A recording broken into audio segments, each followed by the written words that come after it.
Hello and welcome back to the channel. Welcome if you're new. Today I want to talk about a few things. I mean, I've been sick. You could probably even hear it if you've seen any of my last videos. I'm a little still stuffy, but I've been sick ever since Christmas, and I've been wanting to make videos, but I haven't been able to really have the energy for it and whatever.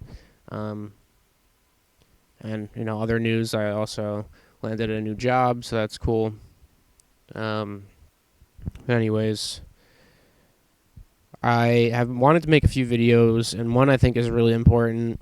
Obviously, I don't have the reach, but this is something that I feel like should be taken on by a large sector of the left in kind of crafting a narrative, diverting the attention away from these radical liberals who turn everything into either race or gender or anything, and just ignore completely the class struggle in this country and have no form of class consciousness. And the reason for this is leftism in this country is basically non-existent. Basically non-existent. There's a few unions, and they sometimes they get in the news for doing a strike or some kind of activity, but it's pitiful. It's pitiful to what it used to be. And there's no mass organization of leftists, Marxists, socialists, whatever you want to call them, in this country that can do substantial change and foreign policy according to their needs. So this needs to change. And one of the tools of the liberal elite left, like the academic left, and these consultants like Robin DiAngelo, who charge like $60,000 for a talk on her racism and how she pictures how every white person is. This is by and large just a diversion from what really matters and how to galvanize the public in whole. At first, I also want to start by saying during Pride Month and during Black History Month, you'll see all these big corporations that exploit the mass of their workers. Especially they exploit their gay workers, their in general LGBT workers, and they exploit their minority workers, including black workers. But when the time comes for Black History Month or Pride Month, they always have these grand statements of how they stand with these people who've been historically oppressed, and this is why you should come in and buy their items and shop here and whatnot. So it's like a symbolic gesture, and this is what liberals love to do. Symbolic gesture is like giving like a day, like a holiday for one thing or another, just to say hey, we really care so much that we made this symbolic gesture towards the people that are being oppressed. And obviously it doesn't change anything. There's still police killings that are targeting largely minority communities. There's still repression for the LGBTQ community, and this will continue, and they'll just keep doing more useless, pointless, substanceless gestures, and nothing will ever change, and that's part of the plan. They don't actually care to want any change, but it's also a tool to separate the working class into two different camps: those who understand these structural issues and want to address them, even in the most innocuous ways where nothing will ever happen, and then those who stand firmly against rights for LGBTQ people and black people, or just any kind of racism in general. And this is a tool for the ruling class to separate the working class into these two camps and to make any type of organizing or class consciousness not on the menu. One, because it's not even brought up in the discussion at all, and two, because now you get these two camps of people that really just loathe each other for various reasons. I mean, I can understand both sides of it. Obviously, there's ones who are like, oh yeah, this is important to talk about, whatnot, not understanding that they're not really doing anything about it materially. And then the other side is like, well, I'm suffering. I live paycheck to paycheck. Usually blue collar workers on the more conservative side Like, no, the government's not helping me out, but they're willing to give these days to these people that I don't like, or like whatever their reasons are. And this is why it's super important to have an understanding of these issues, but also not make it the front-facing positions that you take, especially when it comes to something so useless as like holidays or months dedicated to some group of people. And the corporations know this. They know that it won't cut into their profit margins to be like pro LGBTQ, because you'll get some people that are like, oh, this is great, I'm going to shop here because they support me and my friends, or whatever it may be. And then the conservatives that are like, oh, I'm not shopping here because they posted a pride flag. Like, they're very small in numbers. I think the biggest I guess boycott we've seen was like the whole Bud Light thing, when they had like the trans influencer, what's her name, like Dylan Mulvaney. They really galvanized their base and said, we're not buying Bud Light, even though they were buying Bud Light to like shoot them in these like videos or whatnot. And it did cause some damages to Bud Light, so they know, trans issues specifically are not something that is feasible right now for corporations to full-throatedly support, in gesture, and not really doing anything substantive behind it. But I guess the idea is we need to lift all people, all workers, all working class people out first. Like, this is the most important thing, is to get a basis of workers' rights in this country, to stop the grotesque exploitation of capitalism that influences everybody on their day-to-day, and disproportionately will harm people like black people more than it will your average white person, even though, of course, there's poor white people who are also struggling like viciously. And the idea is that lifting these people out of their devastating lives where they live paycheck to paycheck, can't afford to take a few days of vacation, can't afford any kind of medical emergency, it will give them this kind of breathing room, and they won't be so on edge about understanding or trying to learn and have empathy for other people. Because once you have yours, then you can start worrying about others, right? Like, it's a very basic thing. I've went through a lot of mental health issues in my life, and when I talk to people that were either like a therapist or someone even like on the left, they're basically just like, you need to help yourself first before you can help others. Like, you can't just show up to try and organize or something when you're in this kind of state. I've made it a long way since then, but it's really important to get yours first, secure yourself to a certain extent, and then you can lend a hand to other people and kind of help them in their struggle as well. And the best way you can do that is by lifting all workers and not discriminating upon by race, even though obviously black people are disproportionately harmed in the system of racism that's been going on for over a century. By lifting the working class, you are also disproportionately helping those people who are struggling more in the black community. So you don't make it about race, right? You have to lift all people. Rising tide lifts all boats, right? So you can't say we need to do these things for black people, we need to do these things for Mexicans, and these things for Venezuelan migrants. You lift all the people up, and then what you say is, you don't even say anything. You just do it. Like, you have to materially improve these people's lives without having to, do some symbolic gesture of giving them a day here and there or some kind of holiday that's pointless. And that will improve their lives. And then you get those, what you would call racist white people who are working class, are more keen to be a part of a coalition of working class people. At least like show that this is what you stand for first, and then you can galvanize them into your ranks. And then slowly but surely, as their lives get better and as you make progress, then those reactionary views will start to dissipate, because largely it has to do with economic stress, like leading these people to these positions. And I don't say this out of like just my opinion. Like, I've been talking to and living around people working poor and just genuinely poor people that are American citizens in this country, and they are so quick to jump onto the Trump bandwagon, which sounds ridiculous to anyone that knows what Trump actually stands for. And it's because the narratives around migrants taking jobs, taking resources, is so potent to them. They're like, oh yeah, this is why I'm all messed up, because the money, the food stamps, like the housing is all going to these migrants, which is not true. Like, there is definitely some support that migrants get, especially here in New York, but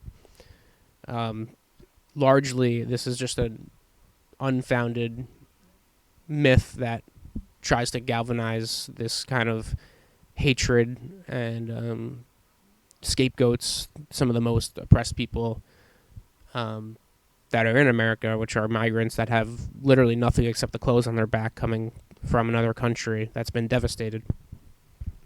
And I've tried to do this I've tried to explain to them in a few ways why this is a wrong-headed thinking. And a few of them have kind of come around and started to get it. A few of them are still kind of like, no, this, because they hear it so much on the TV that this is like the issue, and it just gets ingrained in them. And people don't like to realize they've been fooled. But I come at it with them softly. I was like, hey, these people come from countries that have been ravaged historically by the United States for their resources. I talk about CIA death squads and all this stuff and how they've been exploited really badly. And even then, we haven't seen the fruits of that labor. We haven't seen the fruits of that exploitation in our normal everyday lives. It's the corporations that soak up all those profits and keep these guys, south of the border miserable. And then also, when they do rise up and do something about it, like in Venezuela, then when our coups fail, we just put on super heavy sanctions and make it miserable for normal everyday people there, and they're starving, they have no security, they have no prospects, so then they flee, and they come to America because, the land of opportunity and all that bullshit. When I describe it like that, they kind of get it, but they still see they don't really care why they're here. They care that they're being given something and that they're suffering. And so I come at it at another angle and I say, well, why they're here and why it's not really cracked down on so much and whatnot is because corporations also love to have low-paid labor. And this is why migrants are taking your jobs. It's not their fault. They're just filling a need that's being presented, or like an ask that's being presented by these corporations. And obviously, the backstory of why they come here is important. But it's also, you have a system that wants to pay the least amount for workers, and that's the most important part of this.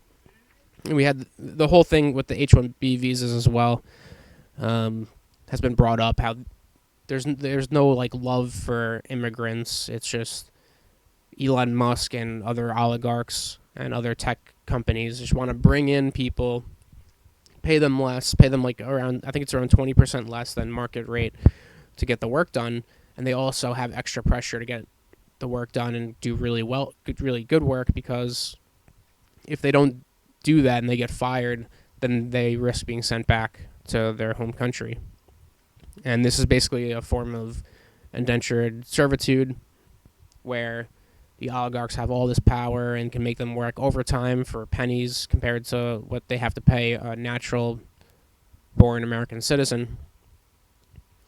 And I think a lot of right-wingers kind of just don't get that. They focus more on, we just don't want immigrants here, and that's the whole thing. So they've been led down this racist path, mostly because, like I said, their financial situations are not the best. They see that they're unemployed or are struggling to find work or good paying work, and then these people want to bring in more people to take my jobs away. Then obviously you kind of just put two and two together with very little critical thinking skills, and then you also have someone else telling you this is what's happening, and then you're reaffirmed in your hatred of other people. But when you don't have those economic pressures on you, what reason do you have to take such a hardline stance against migrants and immigrants coming to America to work? I mean, you don't have that basis, especially when you realize that, especially the migrant workers that work on like farms, they do so much for this economy and they receive virtually nothing because they don't get like the Social Security and any of those like workers benefits. But the thing is, like, even though they do so much for the economy, all those profits and all that good stuff, is going right to the company that employs them and isn't being spread around. This is just a problem with neoliberalism, where it's like these trickle-down economics where we enrich the top 1% of our society and then somehow expect everyone else to be doing fine, even though we've had an increase of like 18% in homelessness in the past 4 years under Biden, who was, supposed to be more of on the side of the working class and whatnot. So yeah, it's just a disastrous situation. But I think that this is the way to go about it. This is the way to galvanize some kind of broad working coalition. We need to be targeting, as leftists, as people online, the agitprop that comes out needs to be targeting like blue-collar workers who mostly like swing conservative. Liberals, obviously, they'll have to fall in line. Like a lot of the liberals I see nowadays, especially, are PMCs, so professional managerial class. They're kind of like the smug managers that will do these symbolic gestures of like solidarity, like solidarity in quotes with, the black people or poor people or LGBTQ people. But when it comes down to materially making lives better, then they're a bit hesitant. And they're like, well, I worked hard for where I am. And like they'll have, dozens of workers underneath them and still kind of treat them like shit and kind of preach to them all this shit. It's like you only get to that position as like a liberal PMC is because you're perfect for the system to just keep doing what it's doing. I almost feel like these are the people that are going to have to fall in line last with some kind of socialist revolution or some kind of groundbreaking change in how our political economy runs.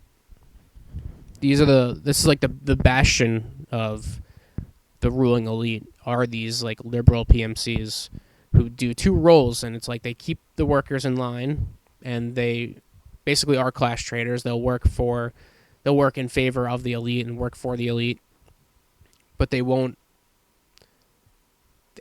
have any of the sympathies for the working people. But they also, especially if they're liberal, like this is important, when they do like these hollow symbolic acts and say like, oh, Black Lives Matter and we really care about the LGBTQ people, wear like a pride pin to work or some shit like that, and do sensitivity trainings and hire people like Robin DiAngelo to give talks to their workers. Like that's something that's important for the day to day.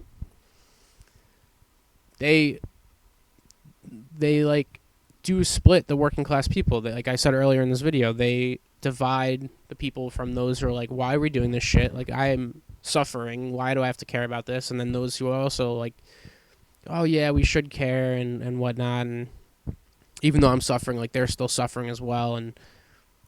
But that's the thing. Like it's not a dichotomy that needs to be made of like, why are we worrying about these people and not us? We're all in this together. We're all working class people. We all are in the same boat as being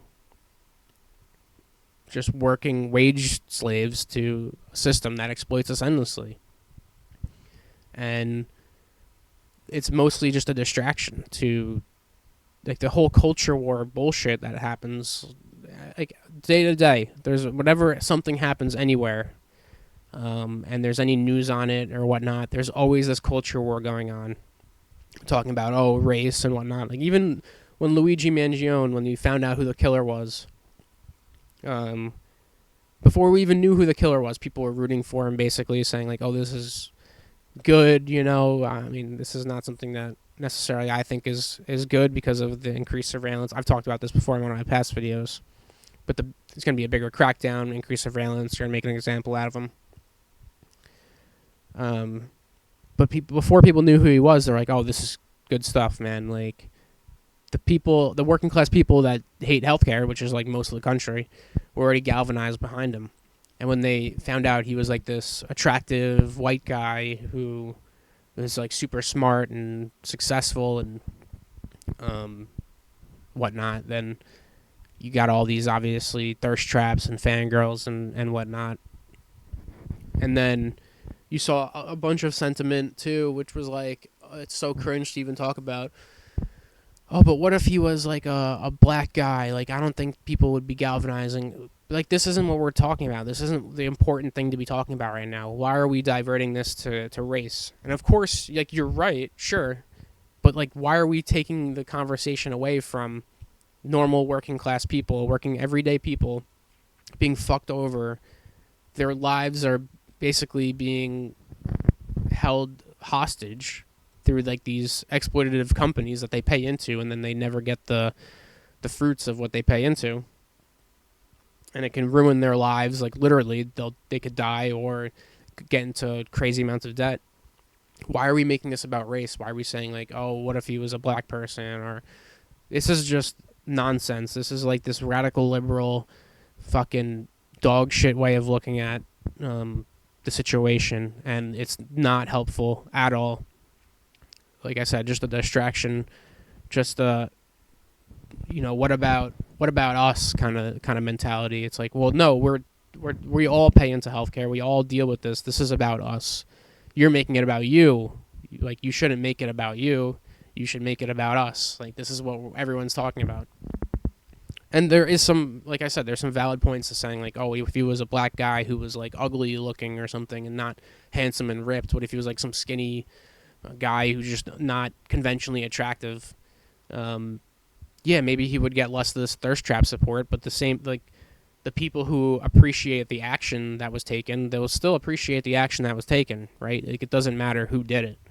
Like I said, we all get fucked over by this, and even the most right-wing, like the rabid right-wingers, will understand this, that this is not about race. Even if it was a black person, I still think they'd be like all on board with what the action was taken.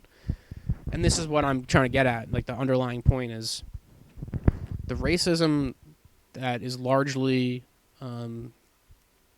commandeered by the right wing. I mean, I don't know if commandeered, but commanded, I guess, by the right wing, and used as justifications. It's usually fed from the top down. Like, these are pundits and newscasters and politicians that do this kind of blame, especially now with migrants. Like, this is the biggest one right now. And then the people at the bottom kind of just lap it up because they are just desperate. They are desperate, and this is what they have to cling on to. And the idea is to give them an alternative that answers their questions, that answers the material reality that they live in, and push the conversation forward in a helpful way, which galvanizes all people of the working class. And why I say it the way I do is because I genuinely think that it's harder for, I guess, liberals to like forgive the right wingers for having like a racist moment, or like a racist, like I don't even know what you want to call it, like a stage that they overcome. I think a lot of them are too into purity testing, and like this is like a very toxic way of looking at things. Like, nobody was perfect, nobody is perfect, especially when you're coming to leftism. I imagine that you were a liberal at some point, or maybe even a conservative, and then you kind of woken up to some kind of class consciousness. You read some Marx. You see the world for how it is, and you see how materialism describes everything that's happening, and it has nothing to do with some kind of broader ideology or ideas of like, oh, you're just racist because that's what you are. Like, this is not based in any kind of reality. There's always an underlying reason, and it usually, like, basically always is boiled down to material realities.